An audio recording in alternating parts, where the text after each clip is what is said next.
नमस्कार। तनु की जुबानी चैनल में आपका स्वागत है। हमारी आज की कहानी है शराबी पति। मैं लोअर मिडिल क्लास परिवार की लड़की हूँ। मेरा परिवार बड़ी मुसीबतों से अपना गुजारा चला रहा है। मेरे घर में अब एक और परेशानी है, मेरी शादी की। कितने रिश्ते अब तक मेरे घर वाले देख चुके हैं, लेकिन किसी को मैं पसंद नहीं आई हूँ। दिखने में इतनी अच्छी नहीं हूँ ना। संस्कार और स्वभाव सब बाद में आते हैं, पहले रंग आता है। इसीलिए अभी तक मेरी शादी नहीं हो पाई है। फिर एक दिन पिताजी को सामने से एक रिश्ता आया। लड़का धीरज था और जैसे कि उन्होंने बताया था, लड़का कहीं प्राइवेट जॉब करता है, 15,000 तनख्वाह है। पिताजी और माँ ने ज़्यादा जांच पड़ताल की नहीं और मेरी शादी पक्की हो गई। शादी के लिए मेरे भी कई अरमान थे। मैं चाहती थी कि पिताजी की चिंताएं थोड़ी कम हो जाएं, इसीलिए मैंने भी हाँ कर दी थी। पिताजी ने पेट काट कर मेरी शादी के लिए कुछ गहने बनवाए थे। ज़्यादा तो कुछ हम दे नहीं पाए और उनकी तरफ से भी कोई डिमांड नहीं थी। पिताजी को लगा कि बच्ची की किस्मत अच्छी है जो उसे इतना अच्छा घर मिला है। शादी हो गई और मैं विदा होकर ससुराल आ गई।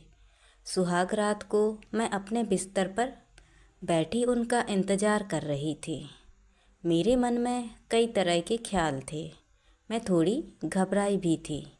अभी करीब 1 घंटा हो गया था मुझे अपने कमरे में बैठे उनका इंतज़ार करते हुए।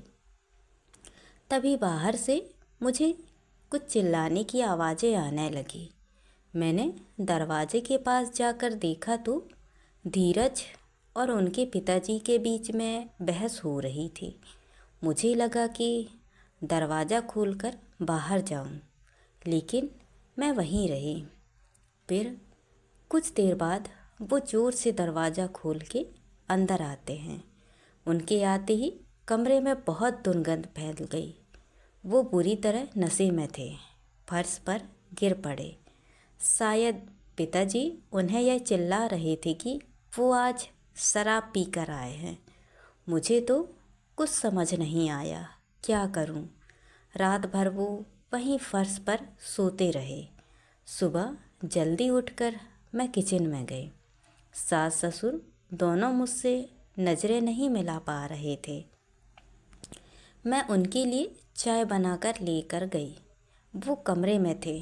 जैसे ही मैंने चाय दी, वैसे ही उन्होंने चाय का कप फेंक दिया और बोला, दोबारा हिम्मत मत करना मेरे पास आने की। तू मेरी बीवी नहीं, इनकी बहू है बस। जाकर उनकी सेवा कर। लड़के को सुधारने के लिए शादी करवा दी थी सास ससुर ने। सास को कप गिरने की आवाज़ आ गई थी। मैं किचन में गई। तब मेरी सास मुझसे बोलती है, पत्नी के आने से पति की ज़िंदगी में बहुत बदलाव होता है। आने से कई बिगड़े आदमी सुधरते देखे हैं हमने। मैं कुछ नहीं बोली, सिर्फ इतना ही सोच रही थी कि यह मेरे साथ क्या हो गया। जिस बच्चे को उसके माता पिता नहीं बदल सके, उसे मैं कैसे बदल सकूंगी। ऐसे लड़के से किसी की शादी करना क्या सही है? वो भी सिर्फ इसलिए कि शादी की बेड़ियाँ बांध देने से वो सुधर जाएगा। वो अगली रात फिर कमरे में आए, मेरी तरफ देखा भी नहीं और सो गए।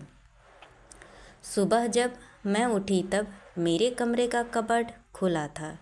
उसमें रखे मेरे गहने गायब थे। मैंने जाकर यह बात अपनी सास को बताई। वो ज़्यादा कुछ बोली नहीं, सिर्फ यह ही बोली कि अपनी चीज़ें तुम संभाल कर नहीं रख सकती क्या? धीरज जी भी घर पर नहीं थे। मैं समझ गई थी कि वो ही शायद मेरे गहने लेकर गए हैं।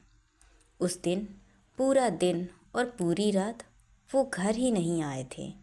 जी तो मेरा करा कि पिताजी को एक बार फ़ोन करके ज़रूर पूछ लूँ कि आपने किस लड़के के साथ मेरी शादी करवा दी है। लेकिन फिर मुझे लगा कि अब बोलने से क्या फ़ायदा। वो 3 दिन बाद घर पर आते हैं। आते ही उनके और उनके पिताजी के बीच बहुत कहासुनी हुई। मेरी सास ने मुझे फिर ताना मारा कि बहू लाए थे कि चलो बेटा संभल जाएगा, लेकिन उसके आने के बाद तो ये ज़्यादा बिगड़ गया है। मैंने भी सोचा कि मैं इतनी जल्दी तो हार नहीं मानूंगी, इसीलिए मैंने अपने आंसू नहीं गिरने दिए। मैंने उनसे फिर बात की। मैंने पूछा कि आप क्या चाहते हैं, ऐसी ही ज़िंदगी को आगे बढ़ाना या आपने कुछ सोचा है। वो बोले कि तुझे जो करना है तू कर, मुझे तेरी शक्ल भी नहीं देखनी है। मुझे थोड़ा गुस्सा आया और बोला, फिर आपने शादी क्यों की? वो ज़ोर से बोले, शादी मेरे घर वालों के कहने पर की है। मुझ पर कर्जा था 2 लाख का। उन्होंने तभी दिया जब मैं शादी को मान गया था। फिर मैंने बोला, तो फिर आपने मेरे गहने भी इसलिए लिए थे? बस मेरे इतने बोलने पर उन्होंने मुझे ज़ोर से चांटा मार दिया। मैं जैसे सुन्न रह गई। अभी 7 दिन भी नहीं हुई मेरी शादी को और मेरे साथ यह क्या हो रहा है।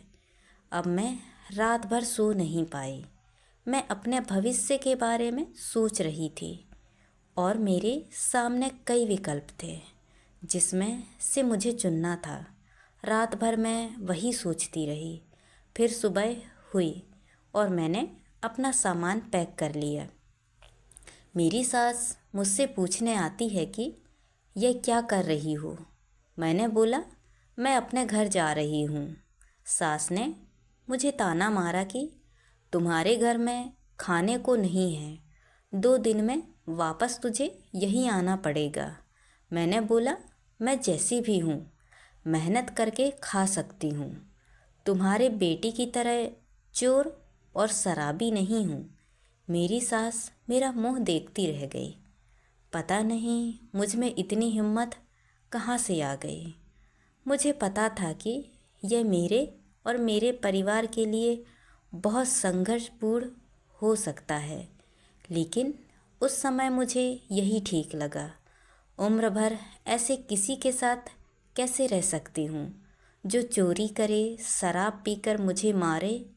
मैं उस घर से चली गई। आगे क्या होगा देखा जाएगा। तो दोस्तों, ये कहानी आपको कैसी लगी? लाइक और कमेंट करके ज़रूर बताएं और चैनल को सब्सक्राइब करना ना भूलें। तो मिलते हैं अगली कहानी में। बहुत बहुत धन्यवाद।